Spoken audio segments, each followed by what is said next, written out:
Okay.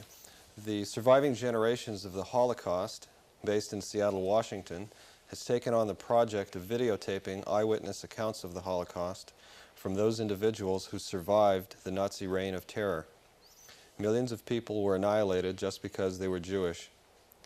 The goals of this project are, first, to educate the current and future generations about the Holocaust, with the hope that those who learn what happened will not allow it to happen again, never again to any group of people. Second, to refute false allegations by neo-Nazis and revisionist historians that the Holocaust never occurred. And third, to refute the commonly held notion that the Jewish people offered little, if any, resistance to the Nazis. The voices of the dead are silent. The voices of the survivors must live on forever. My name is Carl Birkenwald. Today I am interviewing Mr. Ed Kaye, a Holocaust survivor who lives in Bellevue, Washington. Good evening, Mr. Kaye. Good evening. Mr. Kaye, in order to put your experiences in perspective, I would first like to ask you some questions about your life before World War II. What is your full name? My full name is Edmund E. Kaye. The E stands for Emmanuel. Was that your name before the war? No, my name before the war was Menachem Mendel Kaganovich. When were you born? I was born February 18th, 1921. In what city? In Pruzhany, in Polish it's called Prasanna. In Russian it was called Pruzhany, and during the German occupation it was called Prasanna because they pronounced the Z as a C. And it's in Belarusia. Before the war it was Poland. In '39 the Soviets occupied it after the pact they signed with Nazi Germany that they're going to divide Poland into two. We were on the east side of the river Bug, and that's why we fell under the Russian control. And on September 1939, September the 17th, as a matter of fact, they crossed the old Russian-Polish border, and they came to Prasanna on September the 19th, 1939. And they told us that we were освобождены, which means in Russian, liberated, quote unquote, of course. Do you remember your home address? Yeah, 43 ulica 3 Maja, it was called in Polish, which 3 Maja is the day of the Polish Constitution, which is the 3rd of May, and that was in the name of the Polish Constitution. And the number of the house was 43. Do you want to know the telephone number? I'll give you that too. If you remember it, certainly. Yeah, 6. We had to crank it and call the post office, which the girl used to plug you in wherever you asked. My grandparents' telephone number was 32. What are the nearest large cities or medium-sized cities to Pruzhany? We were Brest-Litevsky or Brest on the Bug was the closest. Then it was not 140 kilometers from Bialystok to the east. It was about 90 kilometers to Pinsk. I'm sure you heard of Pinsk and Minsk. And Baranovichi, Slongim, Kobrin, Kosov-Polesky. It was in the heart of White Russia, or Polessia, as they called it, the Województwo Polskie, as they called it in Poland, and it was one of the shtetls, as they are known in the Yiddish literature, which was a Jewish shtetl. We had a population of 10,000 people before the war, and about 5,500 were Jews. We had quite a few synagogues. We didn't have any Hasidim. We all were mitnagdim. We had a Rabbi Feigenbaum, which was taken to Auschwitz during the liquidation of the Ghetto in 1943, in January 1943, where he was eliminated there. What kind of cultural life did Przani have before the war? Well, we had a Hebrew school which started with the kindergarten all the way to high school, gymnasium, and we had that was subsidized and ran by the Zionist organizations. And then we had a Volksschule which was taught in Yiddish, and that was subsidized by the Bund, which was a left Yiddishistische organization, they were against Palestine, they were against the Jewish state. They said that the Jews should make their home wherever they live, and they were socialists. And then there was a government high school, a Państwowe Gymnasium, and which was open to the Catholic majority, which actually was a minority in town, but Catholics were accepted right from public school. Jews and non-Jews Christians, which were the white Russians or the Orthodox Russians, we were accepted by quota. I believe it was 2 Jews and three white Russians were allowed into a class. How many synagogues were there? There were about 9. I'm sorry, what? About 9. And there were 2 Russian Orthodox churches, and there was 1 Catholic church. The farmers from the vicinities used to come to the churches on Christian holidays, and as they were doing it, they enjoyed themselves, although they were Christians, loved their neighbor, but they were throwing rocks into Jewish homes and beating the windows in the store windows, and in some homes too, which were on the way. When they were coming back from church, they were a little quieter, but going to church, you had to watch out so that you weren't beat up and caught in the traffic. Most of them used to come on foot or in the wintertime, like for Christmas, for the Holy Night and Christmas, on sleighs, because at that time we already had a lot of snow, and it was bitter cold. It was freezing cold. What were your parents' names? My father's name was Meir Kaganovich. My mother's name was Leah Kaganovich. Her maiden name was Goldberg. What were their occupations? My father was a businessman.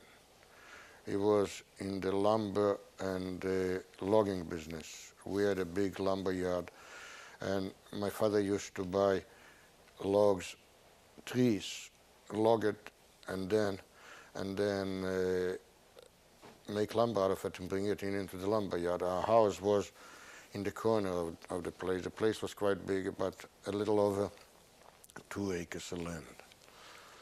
Did you have any brothers and sisters? I had a brother and I had a younger sister. My sister was about not quite 2 years younger than I was, and my brother was a little over 4 years younger than I was. What were their names? Reuben was my brother's name, and my sister's name was Sarah.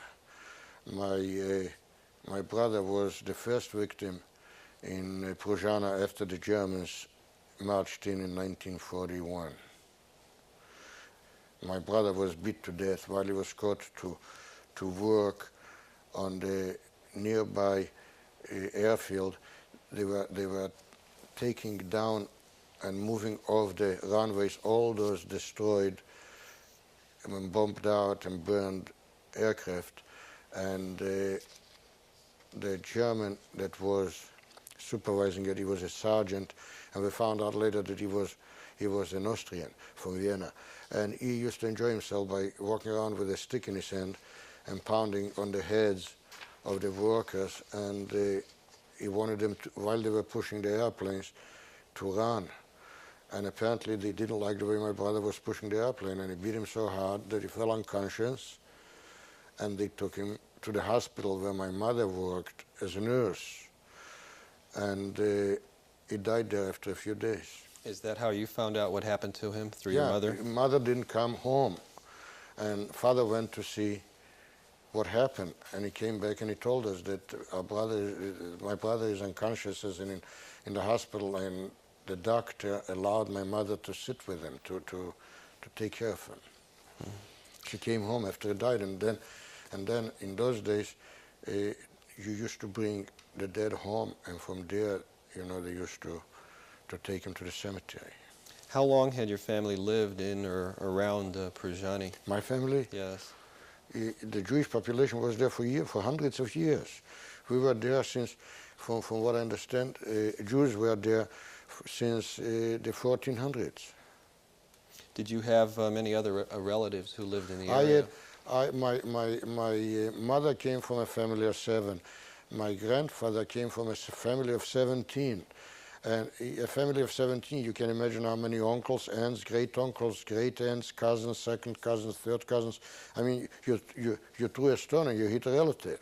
This was your mother's father My you're referring father's, to? on my mother's side.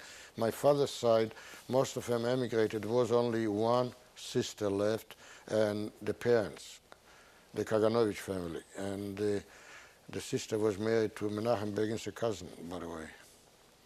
And what was your mother's father's name? My mother's... Your mother's father, the grandfather that you spoke of. My mother's father, Mordechai Goldberg. Mm-hmm. How would you describe your family's standard of living? We were well-to-do. I don't know if that's necessary to tell you, but we had a living maid, and I never suffered from a lack of anything. What kind of education did you receive? I received a high school education in 1939. On September the 25th, I was scheduled to leave for then Palestine to study at the Hebrew University in Jerusalem. The war broke out on September 1st, and that stopped me from going anywhere. Did you have opportunities to participate in any leisure or sports activities when you were growing up? We used to play, friendly games of volleyball outside. Basketball was played out there outside on grass. And in the wintertime, some amateur hockey, between schoolmates, and we used to skate outside on the ice, on the frozen marshes or little ponds. Well, they were bigger ponds, little lakes, Or sometimes when the frost was,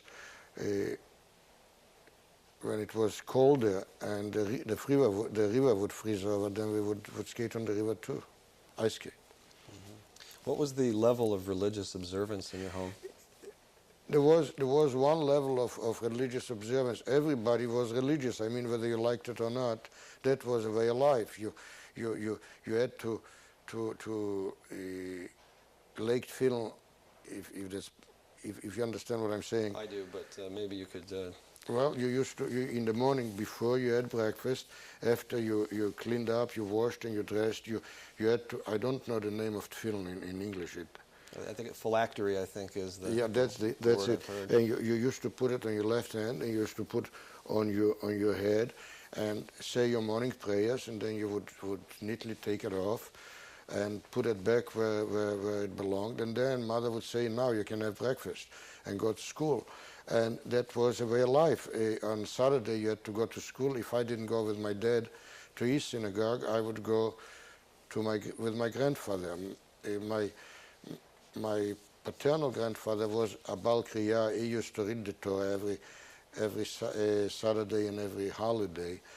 My maternal grandfather, he was a little bit on the fanatic side. He used to fast on Monday and Thursday because that's the day when you read the Torah. And he used to be the Bal Tfilah, or the cantor on the Sabbath. And on the holidays, he used to perform the morning services, the Shacharit, and read the Torah too. What language was spoken in your home? Yiddish. Did your family have any political involvement with either Jewish or secular groups? My father was a right-wing Zionist. He was a revisionist Zionist. That's Jabotinsky's organization. Then Menachem Begin took over. I was a member of the, it was officially, it wasn't allowed in school, but unofficially everybody belonged to a Zionist organization. And I belonged to the Beitar, which was the youth organization of the right-wing Zionist party. Did your family have any involvement at all with secular, non-Jewish politics? Not with politics. My grandfather, my paternal grandfather was at one time a council member in the city of Prasanna. He was a Lavnik, it was called, and I believe he was elected twice or 3 times. I was still a little kid, so I couldn't tell you too much about it, but I remember when he used to say, I'm a Lavnik and I'm now going to a meeting, so you better behave. That's what he used to tell me. What kind of relationship did your family have with Gentiles? Well, my father was, first of all, we had, like I told you before, a live-in maid, which was a non-Jew, and then we had up to from 6 to around 14 to 20, in the summertime even more than 20 workers, and they were non-Jewish, and all the transportation was done by farmers, you know, from the wood to the sawmill, from the sawmill to the yard, and from the yard to customers. My father used to ship goods to the surrounding towns, and as a matter of fact, he even shipped I forgot the name of it. That's what you put under. It's funny. I used to destroy it later. On the train, the wooden planks. It has a specific name. I forgot at the moment what it's called. They used to do it, cut it to size, and ship it to England until the war broke. Mm-hmm. So the situation was like everybody knew there is anti-Semitism existed, but it was, I mean, you live with it. It's like a dog lives with fleas. You couldn't help it, and you went about your daily life knowing what's happening and without paying attention to it. The Jewish population felt out there that they are at home as anybody else, because we were there for hundreds of years. I mean, who would ever think that somebody would say, go where you came from, because the neighbor that told you to go where you came from, he knew that you came from that street or the other street. So that didn't mean anything. Later on, they started yelling Jews to Palestine, but that was part of it, part of being a Jew and part of listening to it. Do you recall any incidents personally of anti-Semitism during the years that you grew up? Yeah, I remember on a Passover one year, I couldn't tell you the year, but about 6 Jewish fellows came on furlough for the Passover from the army. They were in the, some of them were in the cavalry and some of them were in the artillery, and they came to visit for the holiday from faraway places, and some non-Jews, you know, we used to promenade, we used to gather in the street. That was like a ritual. After dinner, when it used to get dark already, people used to meet in the street, walk and talk and meet your friends, meet your girlfriend, meet your fellow friends. And when we saw those guys, they were surrounded by others, and they wanted to hear those, as we call it here, the war stories. You know what's happening and how you're treated, and because those fellows never rode a horse, or they never shot a cannon, and they never carried a saber. And all of a sudden he walks around like a general with a saber. You know, everybody wanted to touch him to find out all about it. And some non-Jewish guys went by and started making ugly remarks, calling him dirty Jews and all that kind of stuff.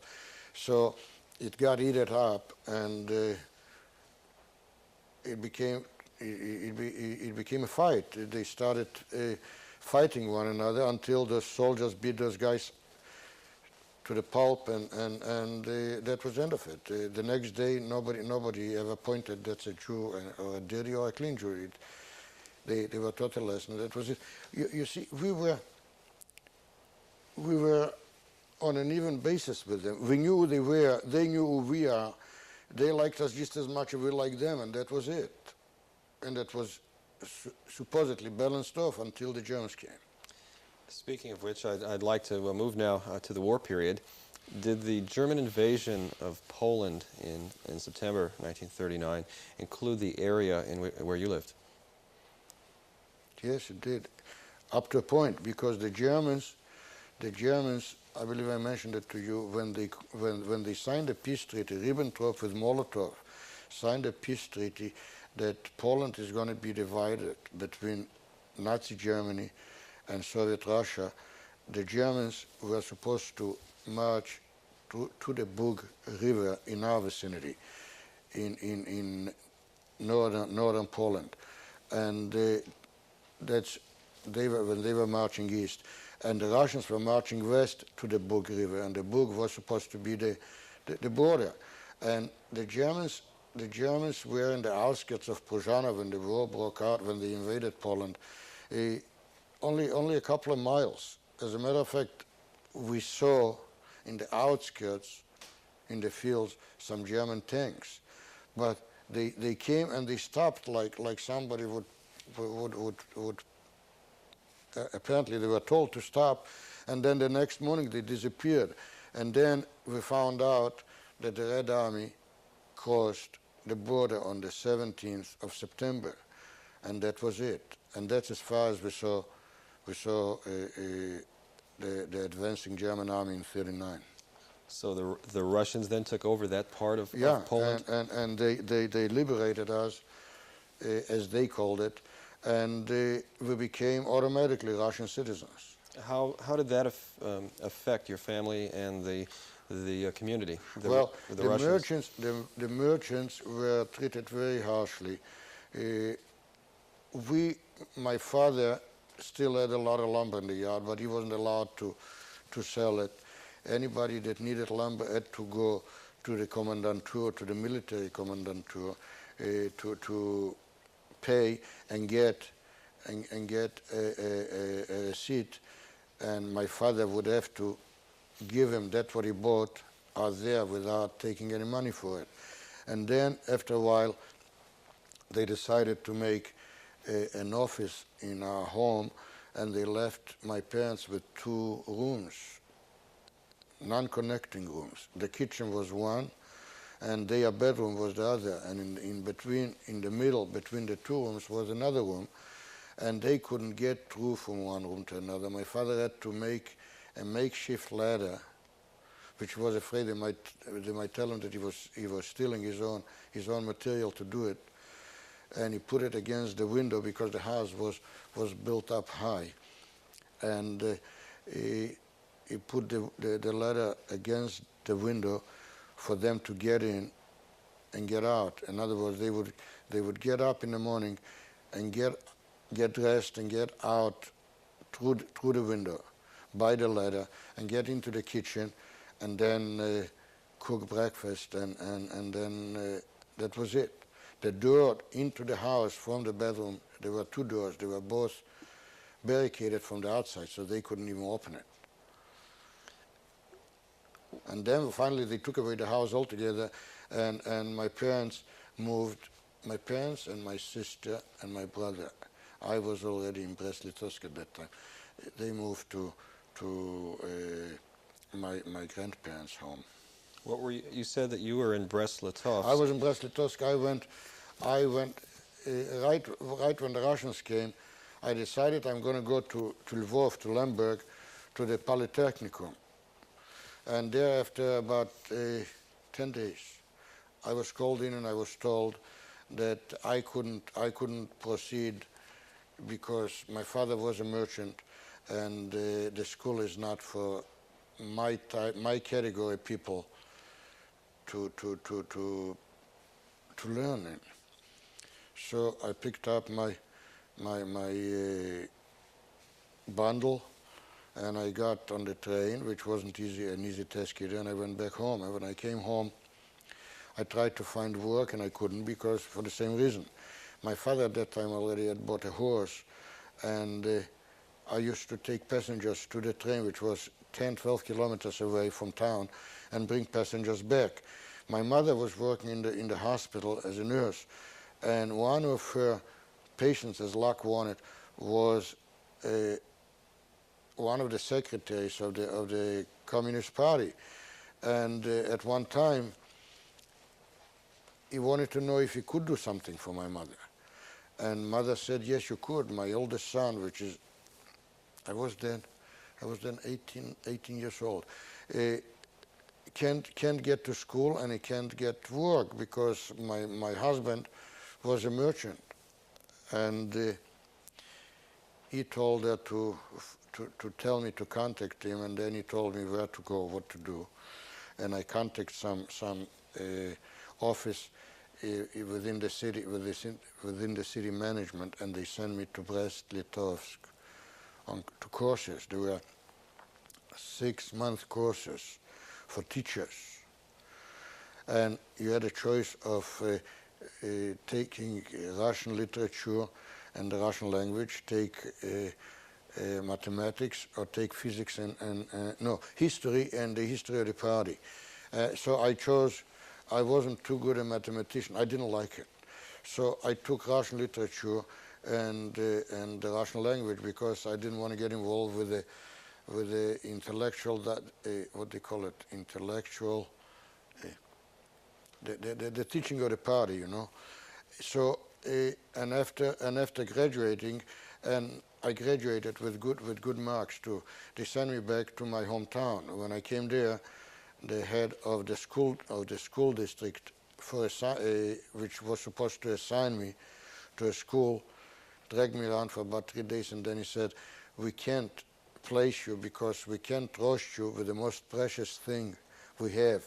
This is our kids, and you might teach him into contre-revolutionary way of thinking, because you're a son of a merchant. You're a rich boy. You're a capitalist. So I was doing back the same thing, taking people to the station and bringing them back from the station. And then I found out that they had courses in Bialystok. They called it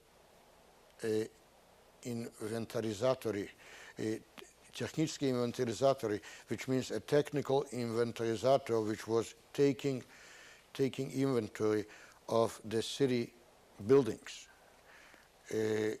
homes, and we were measuring them, putting the plans on paper, and projecting how much they used to cost and what would cost to rebuild a building like that, and that all was gathered in files in one of the departments of the city management of the city council, and when we were done in Prasanna, I was sent to a next town, which is called Sharashovo, about 14 kilometers away. And after we got through out there, I was sent to Domachevo. And Domachevo was on the Bug, right on the Bug River, which was the border of between then Germany and Russia, of course. Could I ask, were you there near the Bug River when the Germans invaded? I was right there. You were? I was one of the lucky ones, which was right there when they started firing. All of a sudden, about past 4 o'clock, a few minutes past 4 o'clock in the morning. When was that, by the way? That was in June 9th, I believe the 20th or the 21st. I don't remember the exact date. I should, but I don't. In 1941. And they started shelling the place. And then about 10 minutes later, I looked at German Wehrmacht overtaking the town, and that was it. What'd you do? In the beginning, we did nothing. We were sitting there scared. And then about 3 days later, there were 4 of us from the same town. So about 4 days later, we decided, because they started already beating up on some Jews with beards. As a matter of fact, they killed one in the middle of town. I remember it well. They killed 1 or 2, and they buried him there. And then You saw that? I saw where it was. I saw the grave after it happened, because nobody dared to look out to see what was going on. You heard a shooting, but you didn't. You knew it's bad, but you didn't want to know. Then you found out that they caught a few older Jews with beards. They shot 2 of them, and then they urinated on the bodies, and then they told the 2 others which were there to say Kaddish over them, to put the talis and to say Kaddish over them while they were urinating on them. And then they buried them right there on the spot. They told those 2 after that to get shovels and bury them right on the spot. And they did, and we saw that was a sandy sort of resort town. So that was behind a street in the sand. And, I'm sorry, but what again was the name of the town? Domačevo. So you were with 3 friends. You decided to leave, you We said? decided to leave about 3 or 4 days after the war started. And as we walked, we were stopped by the Wehrmacht. And we were taken into a house supposed to be interrogated.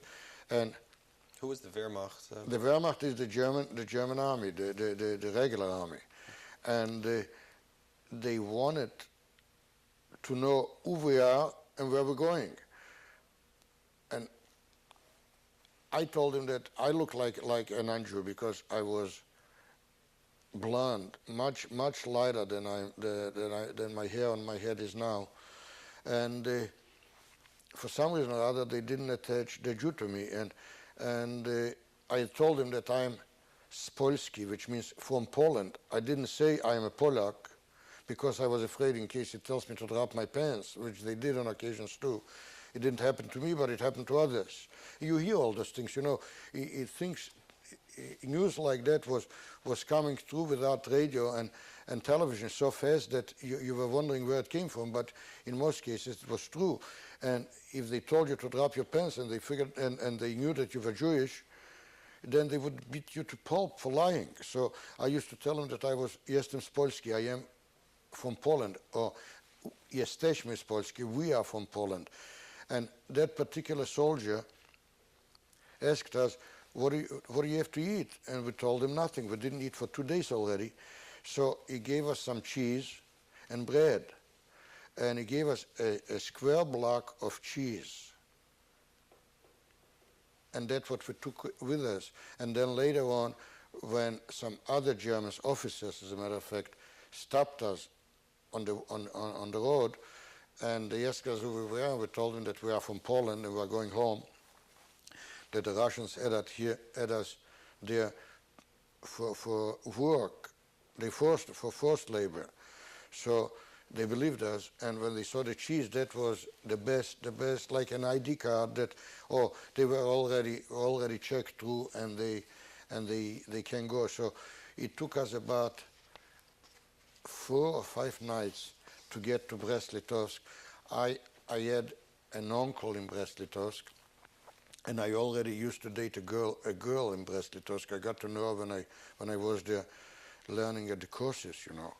And so we stopped there, and their house was overrun with Wehrmacht, with soldiers, because they were resting there.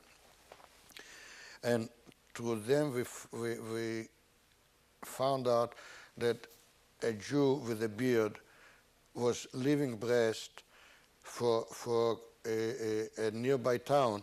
We didn't know how to get out of Brest because it was already a bigger town, and we didn't want to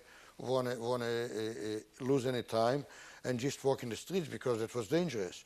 So he suggested to us that he's going to walk ahead of us and we should follow him, and that's how we got out of town. And the reason he told us that is because he was with a beard, and in case the Germans stopped him and beat him up as a Jew, so we wouldn't have any connections with him. Do you remember his name? We were never introduced. He was a Reb Meisha, I believe, and that's all we knew him as. And we had to go from Brest to Prasanna. Was about 87 or 88 kilometers on a paved road, a graveled road. There was no paving, but the gravel was hard. It was pressed. And at one night they arrested all four of us and they put us in a root cellar. But with some luck, I don't know what happened. They had to scramble, and they opened up the door, and there was nobody watching over us, and we kept on going, and until we came home, and before we got into town, we were told by farmers that not to shake hands with anybody as we walk into town. If it's your relatives, your dad, your mom, your sister, or whoever, don't shake hands or don't kiss because the Germans will arrest you. Like they were looking at you like you were coming. If you shook hands, which means you just came home, maybe you were one of the soldiers in the Russian army and you just made it home. So we came to town, and as luck wanted, I met a very close friend of mine, and he told me the same story again, and he said everything is okay in your home, but don't shake hands with anybody. You remember his name? Yeah, Zelig Kleinerman. I'm sorry, what was it? Zelig Kleinerman. His brother is Isaac Kleinerman. Is if he's still alive, he survived Auschwitz. Zelig was killed as a partisan. How about the three friends that you returned to Prasanna with? Do you remember any of their names? Yeah, two of them were cousins, the Katz cousins. Both of them were named Herschel Katz. We called one the fat Herschel, and the other one was the short Herschel, because one was shorter and one was fat. And it was another guy, and for the life of me, I can't remember his name. What happened after you got home? So when I got home, with blisters on my feet, of course, I met my father about 10 minutes from home. No, maybe not even 10 minutes, about 5 minutes from home. And he waved me off with his hand like, he didn't know that I already knew about it. And we passed by like we didn't know one another. And then he came home, and of course I tried to rest with, they told me to lay down and keep my feet up higher. But about an hour later, they knocked on the door and they took me into work. Who's they? The Polish police. And I had to go to work, and I worked. And as luck wanted, I worked with a man that I used to work before. In that he was also in the same office where I was. What kind of work did you do? I told you, we used to do that planning of the... Oh, you continued to do that. Yeah, that's why I was caught on the Bug River. And he was working someplace else, but he was a non-Jew, but he already came home. And he knew that I was away. So he helped me out. I mean, he put me in a place where I didn't have to run and work and schlep, so that helped. How long did you work? A couple of days, and then about 2 weeks later they started gathering us into the ghetto. They again being the Germans. You mentioned the Polish police. Were they working for the Germans? Yeah, they were helping the Germans. I see. You mentioned the establishment of a ghetto in Prasanna. Up to that point, before the ghetto was set up, did Jews have to wear any special clothing? Yeah, we had to wear. The first thing we had to wear at that time was a white armband. I don't remember how wide it was. A white armband. We wore it above the elbow with a blue Mogen David. Mogen Davids. Yeah, Star David. And then when they started to gather us into the ghetto, we had to wear and I don't remember whether we had to wear a round 5-centimeter round circle, yellow circle in front and in the back, of our garbs, or it was a Morgan David, and I don't remember because they were both after a while, and I don't remember which was first and which was second. When was the ghetto set up? The ghetto was set up in I believe it was August 1941. And who had to live in this area? Was it just Jews, or? No, they just Jews in the ghetto, yes. They surrounded they built fences. In the beginning, Prasanna, from what we understood, was supposed to be a Judenstadt. In other words, a city with Jews only, because they even told the non-Jewish population of some streets where Jews never lived to move out, and they moved them into the nearby villages, and they told them you can't work your land from the village, and then they start bringing in people from nearby towns. The closer the towns where they were marching him and beating him up on the way. Was this just German soldiers, or who did this? Gestapo supervised it, and I don't know whether it was Gestapo, the soldiers were Gestapo, or there was the gendarmerie. There was a mixture of the two. And then later they start bringing in transports by trucks from Bialystok. And those who were brought from Bialystok are in army trucks, in German military trucks. They were allowed to take only so much, a package of so much with them. And then they brought him, and when they brought him, young Gestapo punks, real punks, used to go there. They used to march through the ghetto so everybody would see. And they would go, they had a house on the outskirts of town where they used to bring him in, undress him, strip him completely, and look for valuables, for diamonds, for money, for whatever. And in most cases, those people used to come out deformed, beat up, bloody. Some of them had the eyes right there. You could see the eyes were all swollen. The people, it didn't matter whether they were young, old, women, men, pretty, ugly. It didn't matter, dirty or clean. All of them, most of them were beat up. You saw some of these people? Oh yeah, when they were coming out, we saw it. As a matter of fact, at that time, I was working in the committee for to look up and find dwellings for those people, and that's why I was involved with them directly right after they were let out of that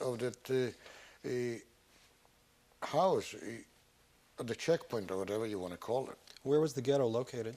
The ghetto was located in center of town, spreading out to the outskirts, and then little by little they started to squeeze the borders of the ghetto. They start bringing in those city farmers back into their own homes, and the population was squeezed in a smaller place, in a smaller square footage. Did you live with your family there? We lived with in my grandfather's house, there where we lived when since the Soviets came, and they put in some other families. Each room had a different family. Were you allowed to leave the ghetto? The ghetto you could only leave if you were working for a German organization, whether it was military or non-military, or you were working for a non-Jewish family which had contacts with the Germans, and they were allowed Jewish labor. At one time, I worked for a fellow that Markevich. He had a nursery, a big nursery, and it took from the ghetto about 8 horses, and we catered to the horses. We worked in we slapped the pigs, and we were working in the hut, what do you call it? Nurseries, you know, glass nurseries where they used to grow all kinds of vegetables and flowers. Was there a Jewish leadership in the ghetto? Yeah, there was the Judenrat. The what? Judenrat, the Jewish Council. And that was appointed from the day the Germans occupied Prasanna. As a matter of fact, when they first occupied, they slapped a contribution. We had the city, the Prussian Jews were supposed to give at a certain date, and I don't remember how many days we had together. There was half a kilo of gold, and I don't remember how much silver. And then we had to even, it was so absurd, even Bonnen Cafe, coffee beans. And you know, who was drinking coffee beans, who was using coffee beans in Progeny? It was like a luxury which you wouldn't even dare to dream of, but we had to give them a kilo of those too. There were some non-Jews which helped the Jews to gather it. Did you know any of the members of this Jewish council? Yeah, I know Mr. Yanovich, which was a friend of the family. He was the president of the Judenrat. My uncle Label Goldberg, which was my mother's younger brother, he was, as we used to joke, the Minister of Labor. He had to supply every morning so many people to go to work in columns when the German Bürgermeister or his office ordered. And then it was Segel, he was the liaison officer. He used to be the one that used to go by himself with a blue what do you call that thing over the arm? Opaska, you know, you put an armband? An armband, that's it. Pretty soon I'll forget to talk English altogether. And with a white Star David. And he would walk in the middle of the street, so everybody would know that he's a Jew, and everybody would know that he's allowed to march outside without any guard. And he would go to the Bürgermeister and to the Gestapo, and they would tell him what it's needed and what it's demanded of the Jews for that particular day or the next day or the week or whatever. And he would be that one. And there was one Jew that I don't remember his name. I remember the face. He didn't have any hair, and he was from Bialystok. He was a member of the Judenrat. So the Prussian Judenrat was not the Judenrat that you hear of, like in Warsaw or in Vilna, that used to work against the population. They were there only in order to prevent. Obreskin was at the Judenrat. I hope he's still alive. If he is, he's an old man in Israel. They were helping instead of working into the German hands. They were, you know, they were with us instead against us. Were there any underground or partisan groups at all in the ghetto? Yeah. Were you involved in any of that? Yeah, I was involved. I got involved when the group was already organized through a very close friend of mine, and we helped. We used to get to work into places where we could steal weapons and ammunition, or parts to weapons, and bullets, and later worry where if the bullet is going to fit the rifle that you stole or the part of the rifle that you stole or not. We took whatever it was there to be taken, and you smuggled it into the ghetto as you marched back from work. I worked in a place we used to cut wood out there for the winter, and on an electric saw. As a matter of fact, it wasn't electric; it was run by a gas-driven motor, and the junior officer that was in charge of the place, he was an Austrian named Fiedler, and he was a real gentleman. He was a anti-Nazi, and I could swear almost that he knew that we came there for the reason because it was a big shed where all the weapons which were gathered from the fields right after the invasion, the Russian weapons which the Russians left behind, were gathered in there, and some of them were assembled, some of them were disassembled.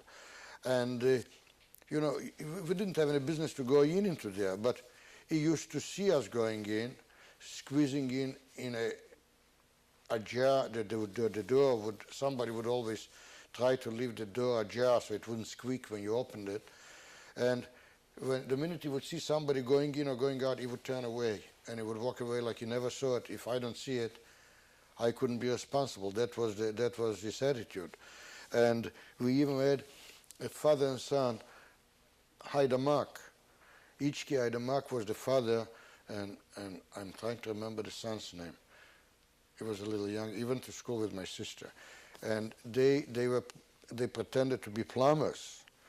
Of course, they knew what they were doing. And they had a buggy, a four-wheel buggy, a long one. And you could put 10 rifles in a double floor, and he would put pieces of pipe and his tools and gook and everything he could in order to camouflage it and bring it into the ghetto. And they never questioned him because he was known all through the town outside of the ghetto as a plumber which fixes all their ills and needs. How many people were in your group? In the original group, I don't know, but we were in cells. We didn't know one another. We didn't know how many altogether. We were in cells in the beginning of 3, and then it became 4. Some of them were 3 and some of them were 4. So I couldn't tell you exactly how many, but there were quite a few, and there were different ones. In other words, my group, the group I belonged to, wasn't necessarily part of another group which other people belonged to. Did there happen to be any women in your group? Oh, yeah. There were women. We didn't have any problems in differentiating between a woman or a guy, because the women were just as important. And we didn't look at it. We didn't have any women's movement, and specifically that a woman has got to be doing this, or a woman is not allowed to do that. I'll tell you, we didn't hear all this, that what you hear now, that I got to do it because I'm a woman. Until now, I didn't do it. It wasn't so. They were just as important, and they were fighting just as much, and they were doing just as much as the guys did. If they were assigned a mission, they fulfilled it completely. You mentioned some questions ago that the ghetto was liquidated at some point. When did that happen, and what did you do? The ghetto was liquidated. There are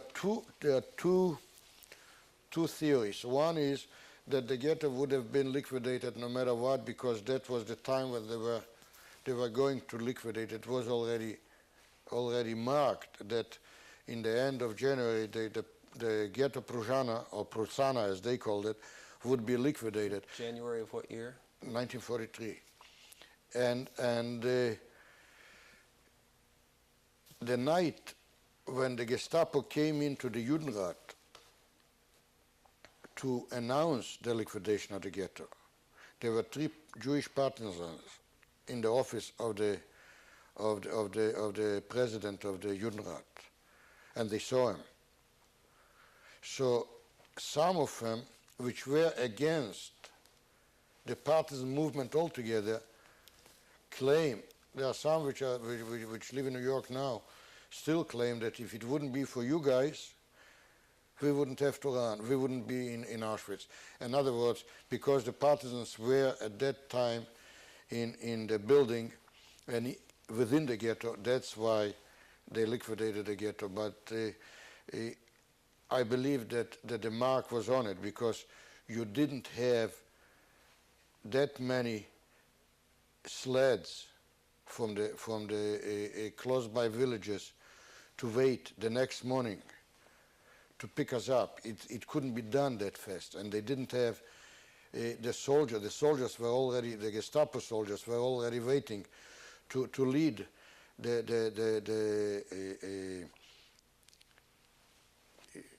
what is the proper word for it? A convoy of sleds with Jews to the railroad station, which was about 10 to 12 kilometers away from town. And you were, at the time that the ghetto was going to be liquidated, you were in the ghetto? Yeah, I was in the ghetto. So what, if anything, did you or the group that you were involved with do?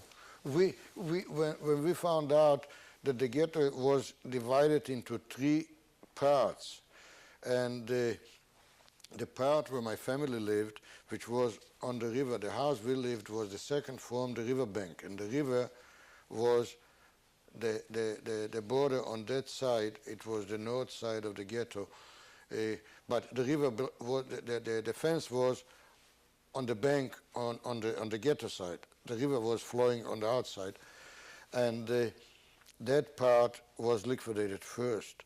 So some friends, some guys which knew some Polish policemen, made arrangements that they're going to let us go through the fence. That was one part where the fence wasn't a 6-foot wooden fence, but it was barbed wire.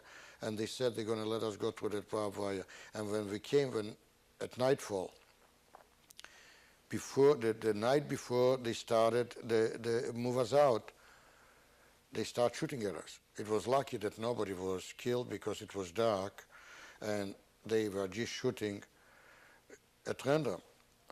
And so we hid in that part where the ghetto was already moved, the people were moved out. There was clean of Jews. And then we went to my grandfather's house, and from there I knew a policeman. I happened to see the policeman on the bridge, and he told me that he's going to be there till 11 o'clock or 12 o'clock at night. And I asked him if he's going to look away. He was a nice guy. He was a fellow that I went to school with yet. And I said, we'll gather up some, whatever we can find in here, in those abandoned houses, and we'll leave it for you under the bridge. You see, the river started not too far away from 2 streams. One was called Mucha, and one was called Vietz. And where those 2 rivers met into one, those 2 streams came into one, and they formed that river, which was called Muchavietz. And they had 2 bridges, one the main entrance into the ghetto, and there were this Polish policeman, and there were two German guards, and they were marching back and forth. And then there was that bridge was a wide bridge. You could drive over it. The next street, and the street where we lived, the house where we came out of, there were 2 small bridges, only walking bridges across the river. So they would go from one bridge to another and then back. And the whole fence was lit up with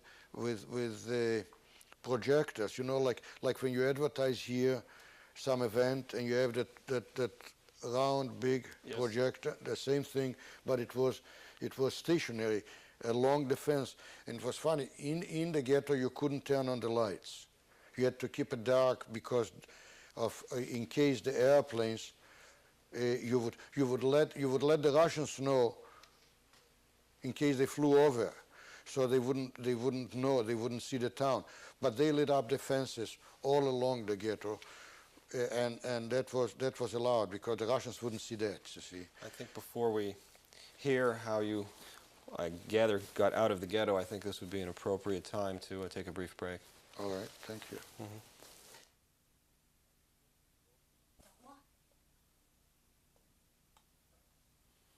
I'm not going to be on camera, am I? This is in front of the airborne camp in the French sector, a DP displaced person camp.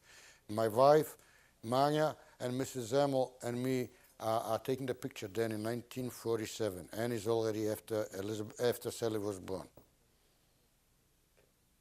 You want to know what the sign was?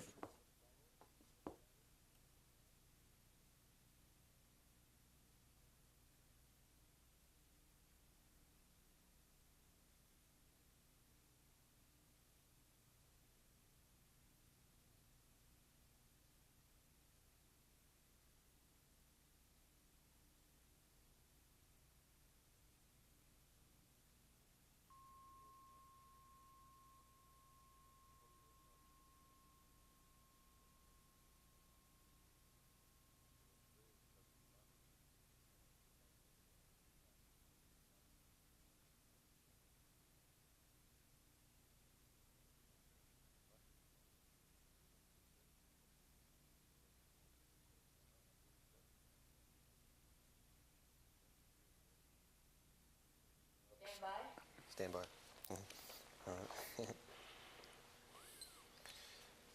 Mr. Kaye, you were, before we broke, you were about to explain how you escaped from the ghetto. Before you do that, I'd like to have you clarify a few things, if you don't mind.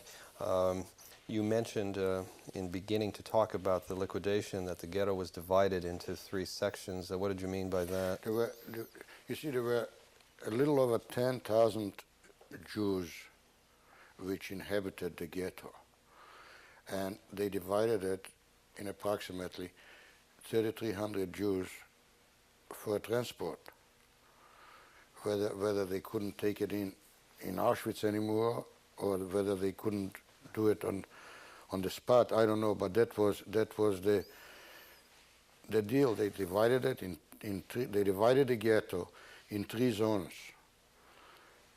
The place where I lived, where my family lived, was in Zone 1. It went out the first day.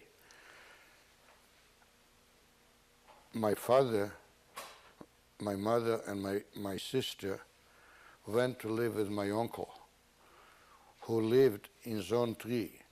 The reason is that everybody was hoping that each day could bring in some changes. So if you could, you try to postpone it. My grandparents my maternal grandparents were to live with their daughter too, because that was in Zone 3 and they lived in Zone 2. So, and that was the same time when Stalingrad, when they were fighting in Stalingrad, and they knew, although it was against the rules, if you were caught listening to a radio, they would shoot you. But we listened and we knew that a severe fighting is going on in Stalingrad, and we were hoping that is going to break their will to fight, and they're going to start retreating and the older generation always used to tell us that you'll wake up one morning and there are not going to be any Germans like it was in World War I. All of a sudden they were gone. So that's what they were hoping for. The ghetto, and we stayed behind, because the night before, when we tried to get out through that fence, as I told you before, through that wire fence, one of our group knew the Polish policeman from way back when. He was one of the old guard. He was there, a policeman, before the war yet. And he promised him, I believe his name was Gruszko, which is in translation, it's a pear. And he promised. And when we got closer to that wire fence, they start shooting at us at random. When was this? The date? The day after the first transport was already out of that part. What month and year, I mean? That was January 1943. I see now. About the 22nd, or I don't remember, because in chaotic times like this, you don't remember precisely dates. Mm-hmm. And what was the overall size of the ghetto, approximately? The ghetto was about a kilometer approximately by 2, or maybe less, maybe a kilometer by kilometer. I'm trying to think. The original one was much larger, was about 3 times as large as the last one was, as the last borders were. And they were moving those fences and taking half a street was the ghetto, the other half, they would put the fence on the inside of the sidewalk. In other words, the sidewalk was already outside of the ghetto. The street was outside of the ghetto, and the other side, the houses were outside of the ghetto, where maybe 3 months prior to it, those houses were still in the ghetto. So they were moving it around only in order to squeeze and make life miserable.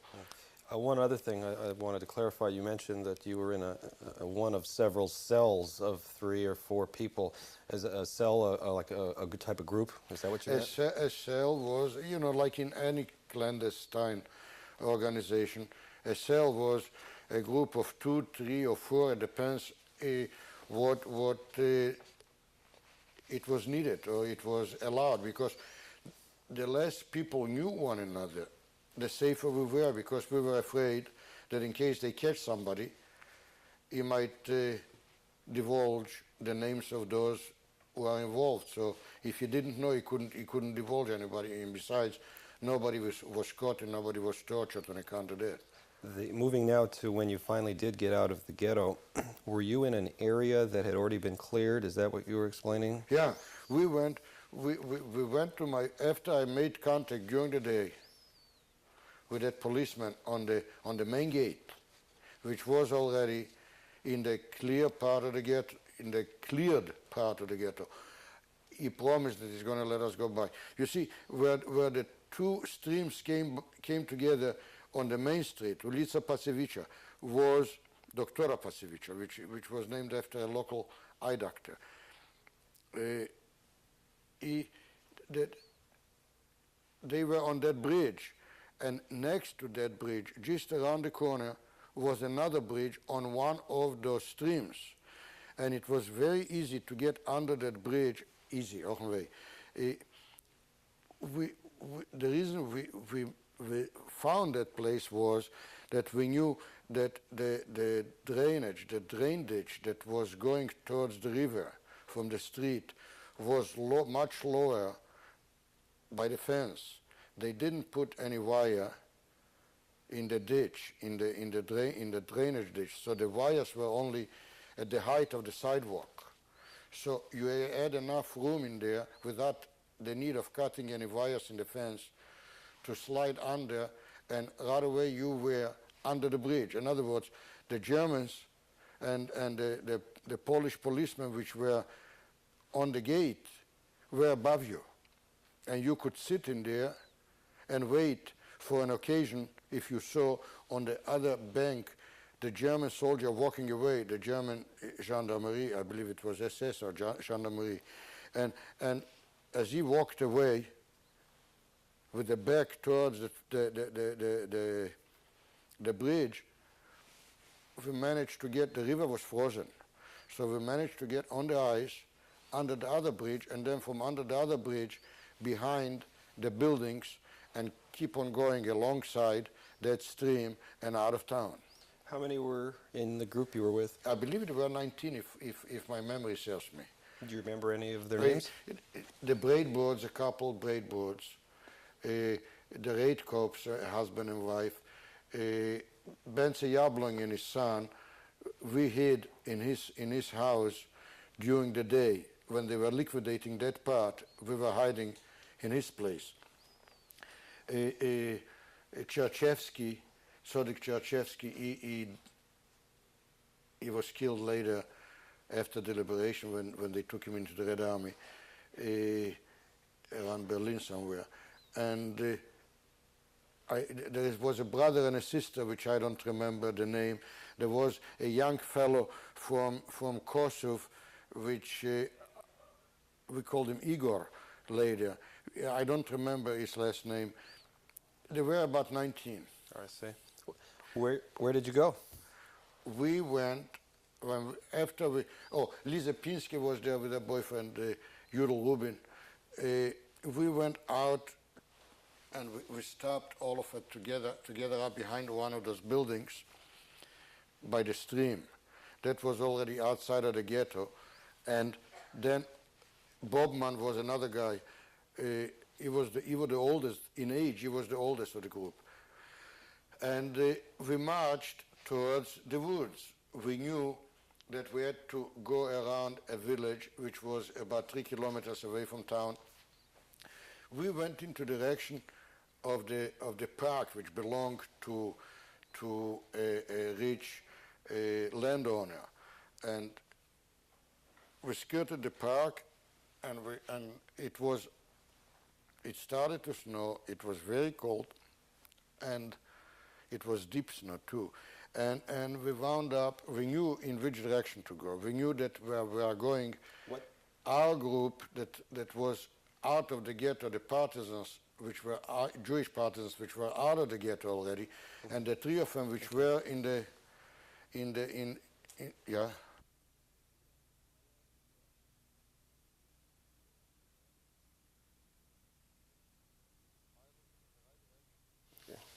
We're going to start now. Okay. We're back on now, Mr. Kaye. You were starting to explain that you were headed towards the woods after leaving the ghetto. Where did you go? We knew more or less where the group that we sent out ahead of us was located. They were located in an area where the Germans collected the male population out of 7 villages, and they shot him and they buried them in mass graves in nearby a village called Kozli. And we knew that approximately there where our group was situated. So we went that way. We marched all night, and we came to the outskirts of a small little forest. And we thought we were already, because the impression was that the minute you get into the woods, the Germans are afraid to come. It was partially true, but not in the place where we were, because there they were still moving around freely. And after a couple of days, a lot of people gathered in the same part of that little forest, because more or less everybody knew which way to go, which way you might encounter partisans. What direction was this area from where you had been? Was it north, east? It was north. North. North. Okay. And after 3 days, we started dividing into groups, because there were close to 1,000 people gathered, which went out all through different places. We found out that a bunch of young fellows stormed one fence at the second night, and they just came out. They just overwhelmed the guards. Although the guards were shooting, my cousin Leme Finkel was wounded at that time, and he was left behind, because nobody carried anybody, but everybody was on his own, and he was wounded in a leg, and he couldn't move. And we started dividing into groups. And one of our group, we were about 40, we found a place where to build a zemlyanka, it's called, which is a dug out in the ground, covered with a roof and camouflaged, so you wouldn't recognize it from the outside. And then later you put in a stove in there, and you slept. It was done so in the middle. It was on either side where was dirt, and you could sleep on it. And in the middle was like a small corridor, which was deeper, so you wouldn't have to bend down. You could stand up as you came off, and you could stand up straight. And we decided to go after food. So, being inexperienced, instead of going away from town, we went towards town. As a matter of fact, we went to the village that we skirted in order not to get into a village. You see, if a farmer would catch a fleeing Jew, he would get rewarded if he would tell the the Germans or the police where he saw him, so they could track him and arrest him and hang him. So they were offered or a kilo of sugar or a bottle of vodka, and so there was open season on Jews which were walking around in a desert there, and instead of going away from town, we went to town to get some food, and the next morning, after we brought the food, we brought the Germans and the police right behind us on our necks. Some of the people went in, they were so tired they went in to sleep.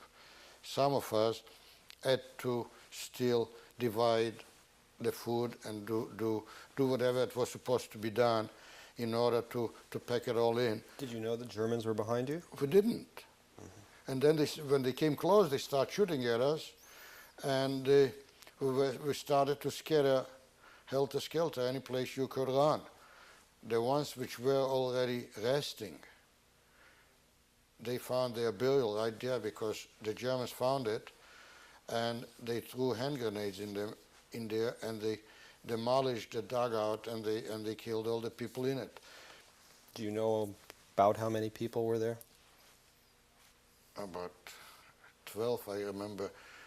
My dear friend Mesha Avitsky and his brother Avadia Berestitsky. There were quite a few. The Rosenbergs.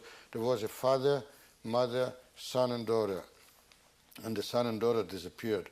We never found it. Nobody ever knew what happened to them.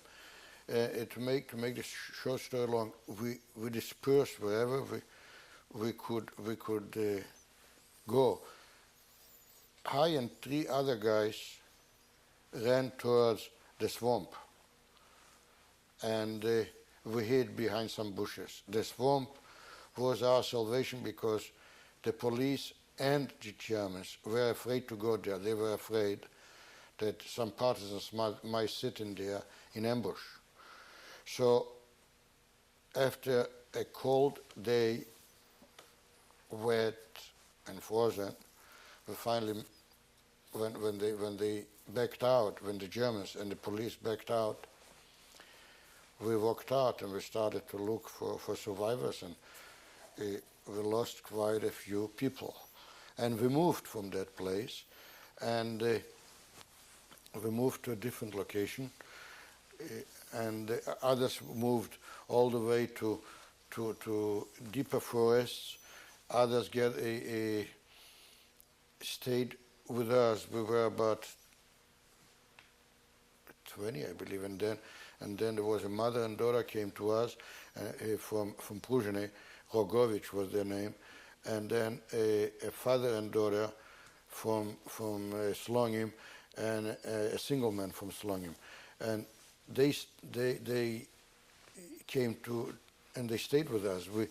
We made ourselves a place to live, to hide, and being not having any food, we stumbled on one night on some piles of potatoes. You see, the farmers, the women which stayed alive, which the Germans didn't kill, still gathered up the crop of potatoes. And in those places, they take all the potatoes for the winter and they put them in one big pile. They cover it up with straw and dirt so it wouldn't freeze. And we found it, and we would go and gather some potatoes and cook them at night, bring it back, cook them at night, and we would eat them cold during the day, 1 potato per person per day. At first it was godsend, and then those potatoes start tasting like rotten eggs. Don't ask me why, but that was the taste of it. And then at one time we stumbled on 2 partisans, Russian partisans. One of them was an officer in the Russian army. The other one, I don't even know what his name was, because the one later I was in the same otrad with him. What was his name? It was Kolya. I don't remember the last name. I knew at the time, but now I don't. He was a young fellow, and the guard we had a guard always outside. He was hiding behind a tree, but there was somebody always watching the outside in case there's danger, in case somebody comes towards our dugout to notify us. So he heard those footsteps, and he told him to halt. They jumped off of their horses and ran. We found their place of hiding of food. In those days, the partisans used to gather food during the summer and hide them in different places in the forest. So when they go on a mission or they move from one place to another, because in those days they were still not fighting as they were supposed to, not organized as well. So they would have food instead of going hungry or going looking for and endanger themselves. So we found some of their food, and then we slaughtered a horse too, a young horse. One of the people which supposedly knew horses by looking in their teeth, and he said it was a young 4-year-old. The old one we let go, and the young one we slaughtered, kosher style. We slit his throat, and we drained his blood, and then we used to cut meat of the horse and heat it on fire, you know, like shashlik, and eat it. In the beginning it was very good. Then after that everybody got diarrhea and we got sick from it, because you couldn't live on horse flesh alone, you know. Did you make any other contact with partisans? Later we found two isolated homes. In one of them was a Polak with his family, and the other one was he didn't want to admit that he was a Polak. He was an invalid because he couldn't walk straight, and that Polak didn't associate with the other guy, but he knew that the other guy had a semi-automatic rifle, and he told us where the rifle was hidden, and he didn't want to give us the rifle. So we went to look, and as we were looking in the root cellar, we found some food, and we found the rifle buried in the cow's barn under the manure. We took that, and we took all the food he had, and he had samogonka, which is homemade booze, a moonshine, and we took that too, because just to punish him. I'm not kidding. And one of the guys even got drunk, and after that, if you said samogonka, he used to get sick. And we took that rifle, and a little while later, we went, because the same Polak told us that it was a white Russian that came from America before the war, and he bought a big parcel of land and he built a beautiful home. But he was collaborating with the Germans, so he was afraid to stay there at night, and he would go away for the night. He'd come in the morning to feed the animals, and he had a lot of sheep. So we went and a couple of times, and we brought a sheep. And we slaughtered that, and we cooked it, you know, and made soup and all that kind of stuff. And we survived that. One time we went and we picked up two. We got greedy here already. We picked up 2 sheep, and there were only 6 of us. So it was too heavy, and one of the sheep got loose and ran away. So while we were chasing it, we decided to shoot at the guy that carried the rifle, shot at it. It was already daybreak, and that shot was the shot of freedom, because a group of partisans was coming. They were going east from the western woods, which was called Puszcza Białowieska. If I'll tell you, maybe you would someday read about it. The Tsar of Russia had a winter palace in there. He used to come to hunt bison. That was the only place where bison in Poland lived. and they had not elk but moose in those forests too. So the Tsar would come there. Excuse me. During the Polish, the last years of Poland, to show good faith, they invited Goebbels to come hunting in the same forest. Goebbels, Hitler's Goebbels, the little minister of propaganda. So this was the area. This area of the forest was where these partisans had come from. Those partisans came from. That was only one otrad, one regiment of partisans. What was the word you used again? Otrad. Otrad? Otrad, yeah, that's a Russian word for a regiment of partisans. They don't use it in the military, but they use it as partisans. They call it otrad. And those guys heard it. There were about 6 of them. And one of those fellows was from the original group from Prasanna Ghetto that we sent out, that we helped to leave. And they made contact with us, and they stayed with us during the day, and we managed to convince him that they should take a couple of us into the other otrad, which they were going to get integrated with a regular partisan group, with a regular partisan unit. Did you want to do that? Yeah. Why? Because, first of all, in numbers there is strength. Second, they were better organized. They knew where to find food, and the reason we went out is to fight, and not to just hide, but to fight. We were young, maybe idealistic too, but every one of us said, before I go, I'll take a couple of them with me. And them meant the German, the enemy. And it didn't matter whether it was a Polish policeman or a Russian turncoat, or he was a German, as long as he was a pro-Nazi.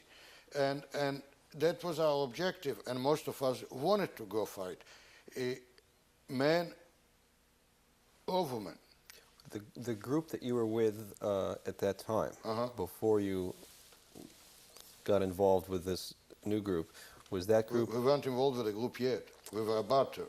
That's the group I mean. The group you were already in, was that an exclusively Jewish group, or was it mixed? Exclusively Jewish group. I see. They were all people from Ghetto Prasanna, and some of them were the ones which came running into Prasanna because our ghetto was still existing, and their ghetto was already liquidated. That's how my wife came to Prasanna from Kartus Bereza. After their ghetto was liquidated, she and some fellows, I believe it was 6 of them, 6 or 7, 6, I don't remember, 6 guys and 1 woman, or 5 guys and 1 woman, and she was the woman. She was a young kid then.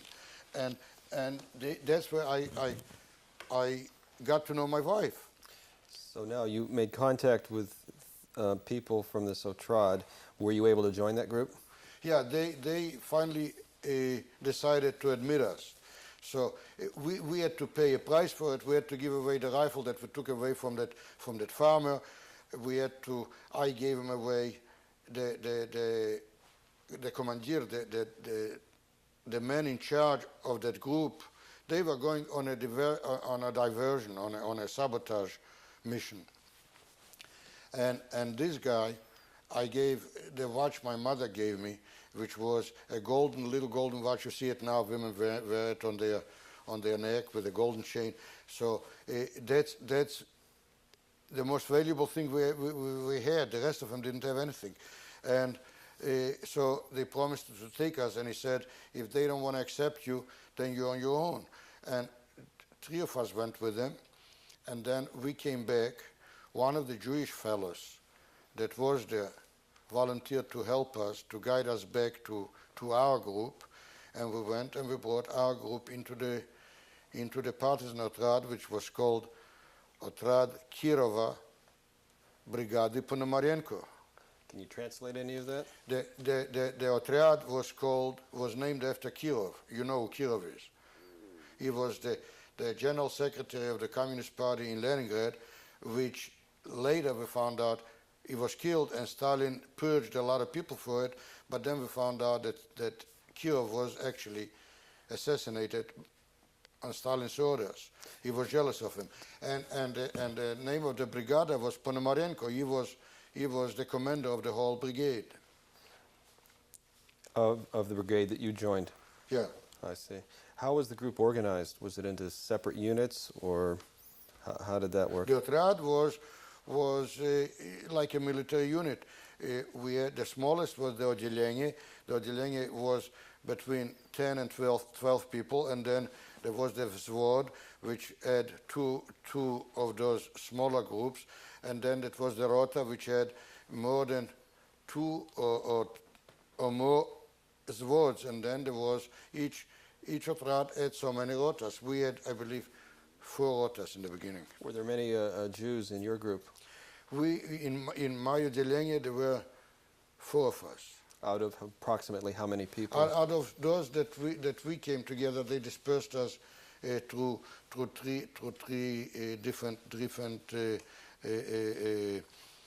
Vzvod, not Vzvod, Rota, squadrons or whatever. But in the unit that you started out with in this group, how many people altogether were in that unit? That I started or that I came? The one you came to and started fighting with, how many people were in that group? How many people? A couple of hundred. I see.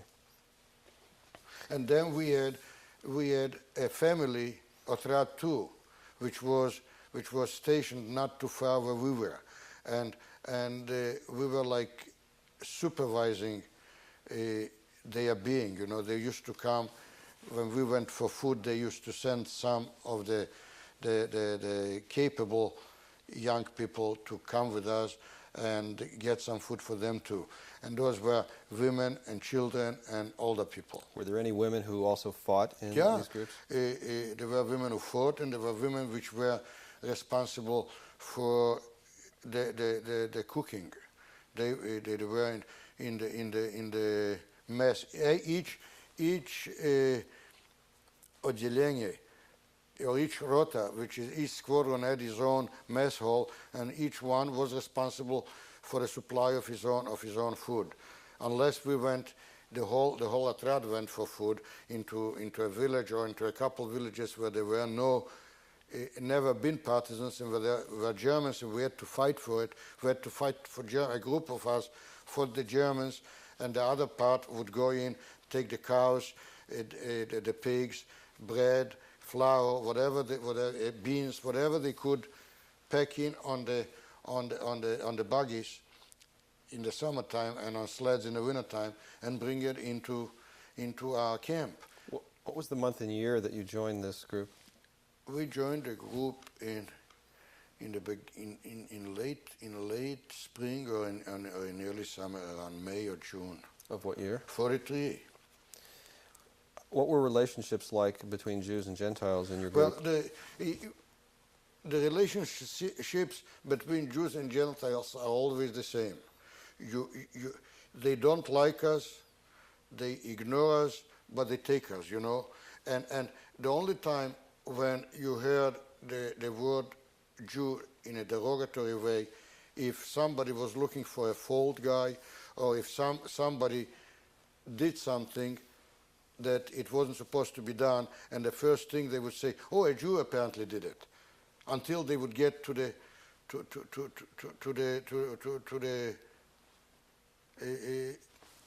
find out who it really was. But nobody ever denied that no Jew wouldn't do something like that. The first thing was the Jew was blamed, and then first you get hit, and then they investigate. You understand what I'm saying? And you know, I had a friend which went out way before he was in the original group, and he was a very brave young man. Very brave young man. He was my brother's age. He grew up in our home. What was his name? Tuvia Breitbart, Tolik Breitbart, we called him in the Partisans. He's now in Israel. He's called Tuvia Breitbart. His brother was my age. His oldest brother went to school with me, and the two of us, we were in the same rota. So when we went on a military mission, they would always look for a pointer, you know, for 2 points, a point, and there were two, which always were about 100, sometimes 150 feet ahead of the rest of the group, or the rest of the column. We would go single file. And they were always looking for volunteers, and in the beginning it was a joke because they would say, the commander would say, I need volunteers too, and he would say, you and you. And it was always him and me. But later, we volunteered, and they didn't want us to volunteer because the Germans got smarter. They would let the point through and then start, if they were in ambush, start shooting at the main column. So then later they would decide, no, you're not going. And we would say, yes, you look for volunteers, we are the volunteers, and we would go. But they would never want to admit that the Jew can fight and the Jew is a good fighter unless you proved it to him that he couldn't deny it any longer. I remember when the Red Army already came, when we were in a chaos time, when nobody knew what's going to happen. One of my friends, which was from Siberia, walked over to me and he says, tell me the truth, Karanovich. Are you really a Jew or you just pretended to be one so you would be able to take their side, so you would be able to do some good in their favor? And I would say, why do you ask? He says, because we all know that Jews don't want to fight, and you were. So it rubbed me the wrong way. He was supposedly a good man. We always used to go together. We always used to fight side by side. But that's the way the atmosphere and the consensus for that the Jew just came to hide and didn't come to fight. Speaking of fighting, when did you go on your first mission? I went on my first mission about 4 days after we came. What was it? Do you remember? Yeah, we went into Skorci, a village alongside the Yasholda River, and the next village, which was half a kilometer away, was a German garrison. And instead of we catching them, they caught us. They were in ambush, and they pushed us into the river. You know, I never knew how to swim. I still don't know how to swim. And it was a big, wide, deep, very deep river. I wound up on the other side of the river, and if still after so many years, I still can't understand how I wound up on the other side of the river. And there was Mishka, a pilot that was shot down, and he wound up in my otrad, in the same otrad, as a partisan. He stretched his hand out to help me because the bank was very muddy. And he helped me to get out of the mud into the dry. And when he saw it was me, he says, oh, why did I have to stretch my hand out to a Jew and save another one? I said, what, do you want to push me into the water? You just try. And, you know, both of us start laughing after that. But even if I got mad at him, there's nothing I could do because that was the sign of times. I mean, being a Jew was being a Jew, and that's it. What other kinds of operations did you participate in? Well, we used to sit in ambush. I'll tell you, it just comes to mind. We were on the chaussee, and the chaussee is which were a paved road with gravel, and it was a column of 4 or 5 German trucks with German troops moving, and we were in ambush. And we shut them up, and some of them start burning and jumping over those trucks and screaming with their hands up, no weapons anymore, screaming and yelling, Hitler kaputt, Stalin good. One of them, I remember, was yelling, I've got a wife and kids, have mercy.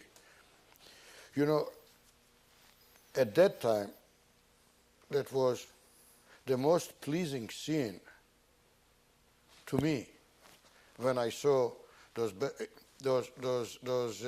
enemy burning and yelling the way they did, because the Supermen were so great that they really thought that they own the world and they are really the super race, and the rest of us were subhumans. But when he was shut up, he all of a sudden became a human being like the rest of us, and he was asking for mercy, not one, but most of them, and not a single one came out alive. We burned the trucks right there on the road because we didn't take any machinery into use because it was no use to us. We couldn't operate it. We would be out of gas, and we would have problems getting gas, and that wasn't that important. We could do everything or on horseback or by walking. 35 kilometers a night was just a stroll, you know, and you were loaded with ammunition and with your weapon, and if you were lucky, with food too. Are there any? That was an ambush you described. Yeah. Did you also get involved with any sabotage? We used to. That was practically every second week. We used to tear up telephone lines. We used to tear up railroad track. The track itself, just tear it up.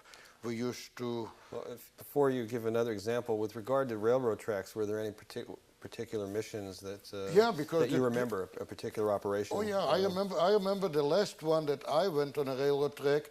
We went with 3 or 4 others went the night of D-Day, the first night. If you remember, they had a postponement one night, and we went out the first night because it was in an effort all alongside the front. And what we did is we tore up the railroad track, because at that time they already had about 3 bunkers to a kilometer and sometimes 4, and they would lit up the track only for the sake of it, because they knew that partisans are going to come and do it, or when a train was coming and they were notified that a train is coming, they would lit up, shoot flares and lit up the whole vicinity. And so we took care of that too, because how did you tear it up or take care of it? You took a piece of dynamite, and you took 4 pieces of dynamite and you stuck in what do you call that wire deal that burns? The fuse? The fuse.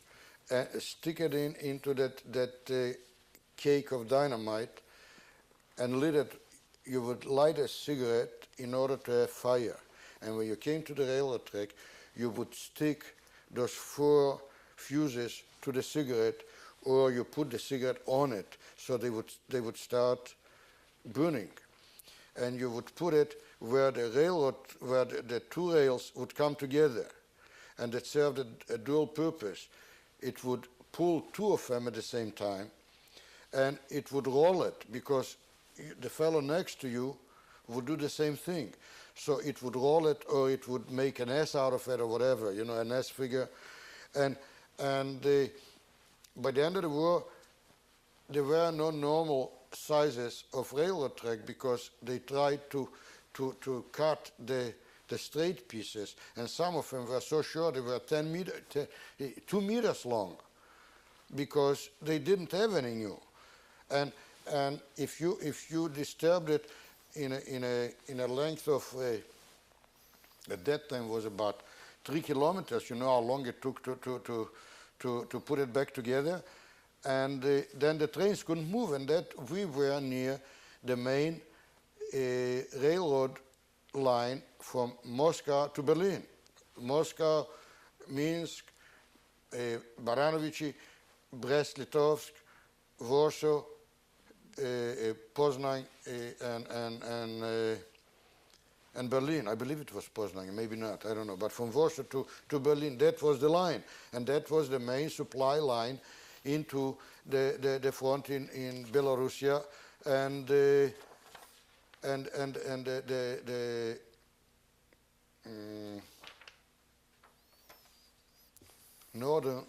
northeastern front in Russia. Were you ever wounded? Yeah,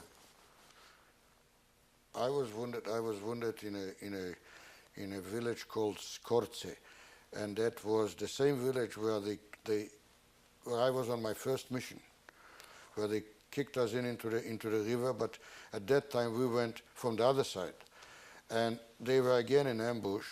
We didn't know because the commander of our rota didn't bother to find out first what's going on, or what's going on in the village. And I was then the number 2 pulemyotchik, the number 2 machine gunner. The man with the machine gun was doing the shooting, and I was carrying the ammunition. Besides that, I was shooting with my own rifle, but I carried the ammunition for the machine gun. And as we came closer, there were 3 of us. Ivan Ivanovich Ivanov, which was from Moscow, and Mishka, the Ukrainian, which was the pulemyotchik, and I. The 3 of us were the first one towards the village. And it was in March 1944, and it was a beautiful, crisp March night. You could read a newspaper. It was the full moon, and they didn't shut up a flare. They saw us coming, and they shot at us, and I was wounded. And when I said I'm wounded, my pulemyotchik, the Ukrainian, just stood up, and he let in 2 bursts, he let him have it, and he shot the officer which was in charge of the garrison in the next village. He was in ambush. We found out who he was later. His name was Koenig. We were sitting for the same guy in ambush about 3 weeks prior to it. We wanted to catch him alive, and we didn't. So he took care of me at that time, and they dragged me out of there. We retreated, and when we came in deeper into the woods, they couldn't carry me, and I didn't want to be carried. They could carry me, but I didn't want to be carried. So they left me behind a tree, and Ivanov promised me that he's going to come and get me. And they bandaged me, of course. Where were you shot, did you say? I was shot in my hand, I was shot in my leg. I was shot with a dumb bullet in my thigh, and I was very lucky that I didn't get the bone. The bullet didn't explode hitting the bone, it exploded hitting the muscle. And in my hand, the stock of my weapon was shot off, and the bullet went into here and came out the little finger, and all those 3 fingers were hanging.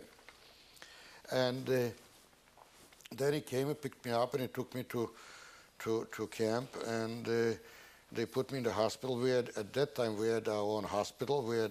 We had the man in charge of the hospital was actually not a doctor but a pharmacist from Slonim, and at that time we had about 10 different people with wounds.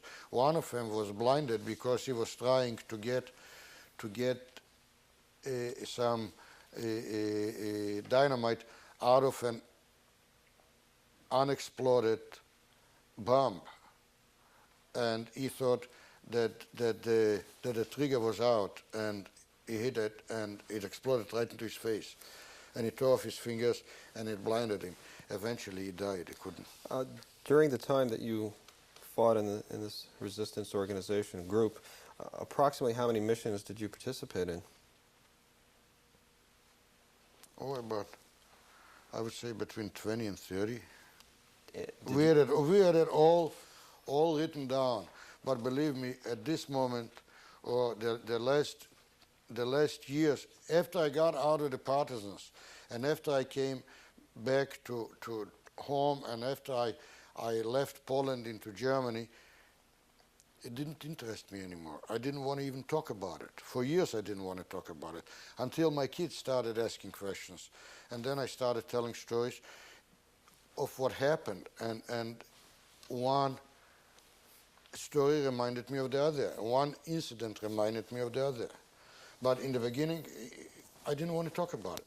I wanted to stay away from it as far as I could and as much as I could. And I wasn't the only one who didn't want to talk about it. Did you kill any Germans during this A few. I was going to tell you something now, and I tried to remember now. I don't remember what I was going to say. If I could ask you, during the time you were in this group, were there ever any incidents of women being raped? There was an incident just about 2 weeks before we came.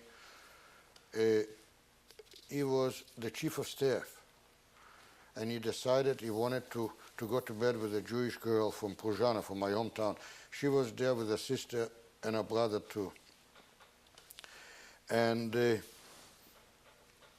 don't know if she let him on or not, but she said no to him, and when he was outraged, he shot her. And that was a very inconvenient time for this man, because at that time we had parachuting organizers which were parachuted in from Moscow to organize fighting units. That was their mission.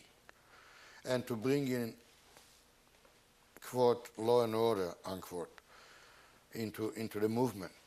And he was used as an example. They brought him to trial. They convicted him to death, and the brother of that girl, of that woman that was about to be raped and was shot, was the one that shot him in front of the whole gathering of partisans, and that stopped it. When did your resistance activities come to an end? The resistance activity came to an end when the Russian army came to our camp. Before they came, we had orders, we knew where they were, we had orders to stop a German division from getting on the road to retreat westward. And they had to go through the swamps where they had to cross a river and a bridge. The bridge was destroyed by us, and as they tried to build it, we were attacking them, and we were destroying whatever they built. And it was going on like that for about 18 hours, until finally the first Red Army tanks came, and they took over, and then the whole Schmear was surrounded, and When was that? that was in June 1944. Did you go back to Prasanna? Yeah. What did you find there? Ruins. Prasanna was burnt. It was very few homes were left. It was destroyed. Did you find Nobody. Pardon? I was going to say, did you find any family at all? No family. Nobody. We didn't know. To tell you the truth, we didn't know about Auschwitz until a little later. We knew that was a concentration camp, but we didn't know what happened to our families. And then we found out what happened. But in the beginning we didn't know. And the thing was that most of the non-Jews which lived there, some of them were ex-friends. I got to say ex-friends. And some of them were neighbors. And the only question is, why did you come back? Why are you alive? They were very disappointed that some of us returned and that some of us stayed alive. I walked into next door neighbor where we lived, the house where my grandfather lived and where we lived in the ghetto stayed. And my next door neighbor, Daineka, Seroja Daineka, I remember his name well. I grew up with him. His daughter was my age. She ran away with the Germans. I walked in and I saw on the wall a painting that my cousin, Lisa Finkel, she liked to paint in oil, and she had sunflowers, you know, like a bouquet of sunflowers, 3 of them I remember, that she painted with the initials LF in the corner, and it was like in a diamond. That's the way it was hanging. It was supposed to hang on the wall. And I said to him, Roger, where'd you take it? He says, this is in the family for years. I said, who is LF? You're telling me that's in your family for years? He just laughed in my face. He says, what did you want me to do? To let somebody else take it? So I took it. I mean, like, why not? Unfortunately, we're starting to run out of tape at this point. I understand, and I did want to make sure that you have an opportunity to add to what to close out this interview. And so I'd like to ask you this, if I could. This tape, as you know, is being made for future generations, yeah. and I'd like to know if there's anything that you would like to tell them. I would like only. I wish that the young generation wouldn't have to go through all this that my generation went through, that bigotry, anti-Semitism, and hate would eventually stop. It's wishful thinking. I know that it's easier to hate and to get people together with hate instead of love, but I hope that in the future understanding, love, and brotherhood would prevail. And I would tell my Jewish friends, the young ones, always to be on the lookout, not to be lulled in like we were, and the German Jew was, that he thought that that'll never happen, and a civilized people would never do to one another that what the Nazis did to us. I can tell you one thing, that I don't carry any animosity to as a rule to anybody. I hate the Germans with all my heart, but I couldn't say that everybody, just because one German was a Nazi, that the rest of them are too. I hope you understand what I'm saying. If I or my wife would carry animosity and hatred towards all of them, we wouldn't teach our kids, and especially the first one that was born in Germany, that when they start asking, where are my grandparents or where are my aunts and uncles, we told them that they're Nazis. We didn't tell them the Germans, but we specifically told them the Nazis killed them. We didn't want to raise another generations with hate. Hate begets hate. And if the rest of us will understand it, maybe the younger generation wouldn't have to go through all that misery that we did. I can't still understand how now neo-Nazis or others can tell the world that in the name of a religion they hate Jews. I'm talking about those Christianarians in Idaho, which in the name of Christianity they say to kill the Jew. How could a hypocrisy or a contradiction like that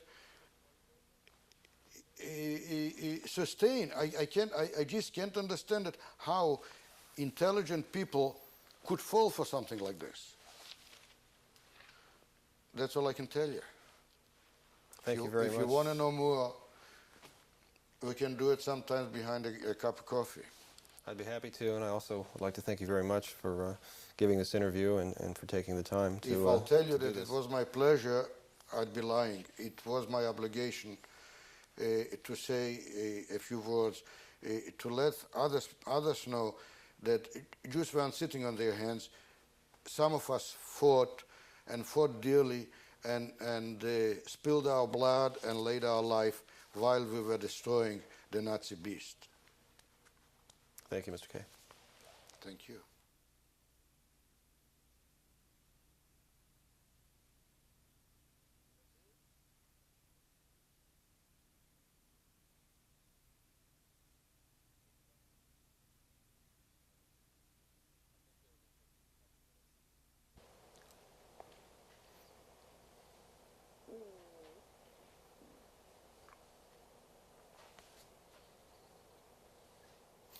Mr. Kaye, you mentioned that you met your wife in the Prasanna Ghetto, and now I see Mrs. Kaye is sitting in the chair next to you.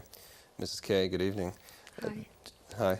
During your interview that you gave recently, unfortunately, in that case, time ran out before the interviewer had a chance to ask you about the tattoo that you received in Auschwitz. Is that the tattoo Yes. on the arm that you have, right, your left arm? Mm-hmm. Yes. Would you mind explaining how that tattoo was applied?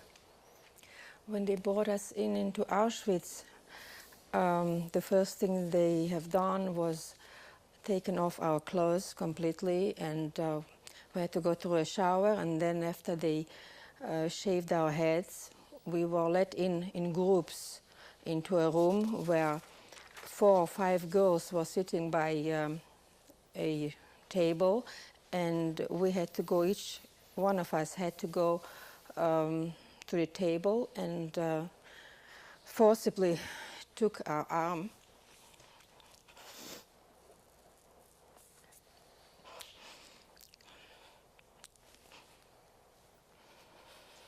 and did it.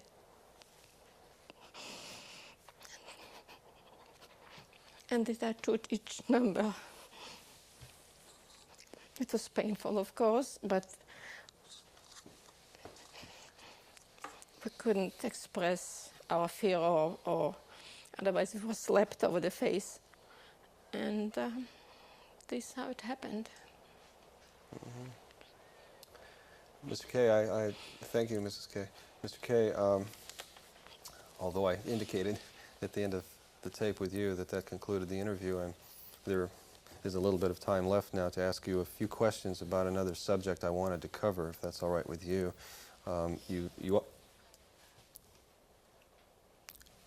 She said to stop.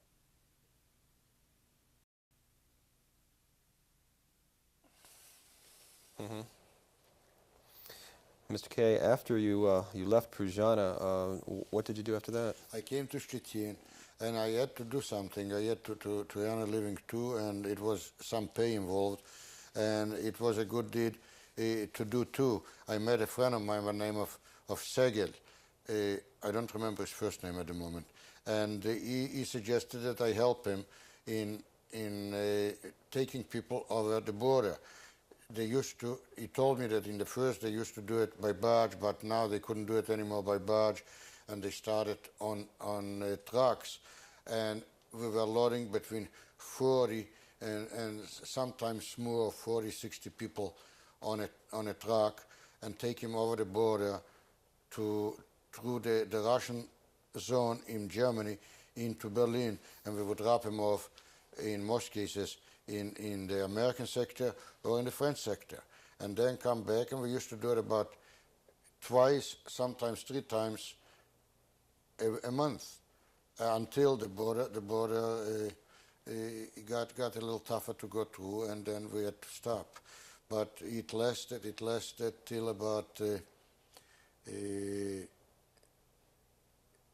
April 1947. And then they really closed up the borders tight, and we couldn't do it anymore. Why did Jews have to be smuggled? Why couldn't they just go across? Because there was no way to cross the border legally. The Poles didn't let us go through. No Jew wanted to stay in Poland, and that's how we managed to go through. There were 3 different checkpoints that people were smuggled through into the western sector. Into Berlin, from Stettin to Berlin, and then down south they were from Wrocław. They were taken into other places of Germany. We were doing it from Stettin to Berlin. Thank you, Mr. Kaye.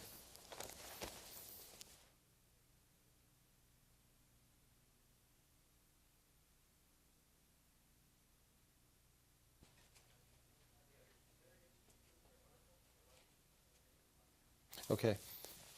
Mr. Kaye, would you please describe who was in this photograph and when and where the photograph was taken?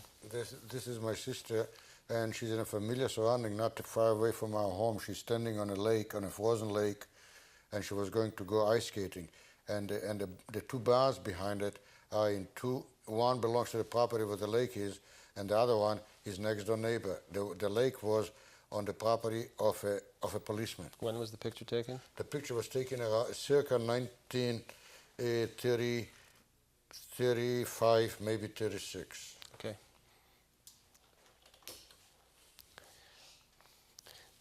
Would you please identify this That's photograph? my mom. Stand by. Wait a second. Oops. Set Wait a the second. iris Oh, I'm on sorry. that.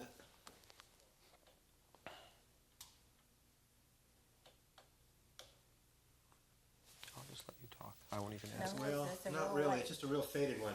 Yeah, you can't help it. It's a copy of a picture. Okay, go ahead. This is my mother. And this picture was taken way before I was born. I remember it from the original. It's a faded picture, but I remember it from the original. And this is my mother that was taken circa 1920, maybe 21, something like that. Thank you. Hold it. On that picture, can you zoom out to get her the dress? David wants to Just zoom a out to get 5 the second. dress. Would that come out at all? It's going to be. She says we're running out. We're running out of tape, David. There Okay. you go. There you go. Just do a 2 second. You got it. That's my mom. Okay. You got it. Okay. Yeah, she did, but... Okay. Okay. These are my friends and I'm in the middle without a head. The rest of them is Erske Schwarz, Janko Bezer, Scheike Kaplan, Krasner, Epstein, and Schreibman. And we're all in the same group, in the same class, in gymnasium. 1936. I recognize the caps. Thank you. Okay. Start out on the building and then you can go out. Go out. This is in front. Not yet. and- Start off from this building here. yeah, I mean, I'm not. get the top. Okay. No, go a little bit higher. Okay. You see, the That's sign good. is better So- than anything. I know. We can go to the sign to see. I need to be able to identify. Oh, there's no Angra in Translate to Angra. German when you talk. You're going for both. Need to frame it a little bit Yeah. better, Debbie. I mean, Yeah, let's frame the picture up. What is that, passage is forbidden? Yeah, passage is Left forbidden. side up. Okay, we need... Stand by. Left side up, right side down, whichever you prefer. Anytime, but... And there's glare. There you go. Okay. That's getting Right. better. Okay, are we ready? How's that? Remember when, where, and who. And you can translate this on real quick. Are we ready? Yeah. Are we speeding? Okay, go ahead. Night.